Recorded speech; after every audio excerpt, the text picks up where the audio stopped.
নিম পাতা অনেকের কাছে তিতো, বিস্বাদ, আবার অনেকের কাছে অমৃতর মতো। এই যেমন ধরো আমি নিম গাছের অনেক গুণ জেনেও নিম পাতা পাতেই তুলি না। আর উল্টো দিকে আমার মাকে দেখেছি নিম বেগুন ভাজা দিয়ে পুরো ভাত সাপটে খেয়ে নিতে। আমাদের জীবনটাও না একদম এরকম। তুমি বা তোমার কাজ অনেকের কাছে অসহ্য বিরক্তিকর হলেও অনেকের কাছে ভালো লাগারও হতে পারে। এখন প্রশ্ন হলো তুমি কারটা শুনে এগোবে? যে খারাপ বলছে তাকে শুনে তুমি তোমার কাজ বন্ধ করে দেবে বা নিজেকে পাল্টে ফেলবে, নাকি যে ভালো বলছে তারটা শুনে তুমি মোটিভেট হবে, আরো বেশি বেশি করে কাজ করবে, আরো নিজেকে ভালোবাসবে?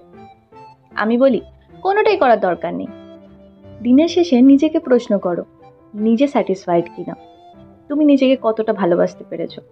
যদি খুশি থাকো, ভালো থাকো, তাহলে সেটাই জীবনে সব থেকে বড় পাওয়া। আর আর পাঁচটা লোক যদি একটু ভালো বলে দেয়, সেটা উপরি পাও না?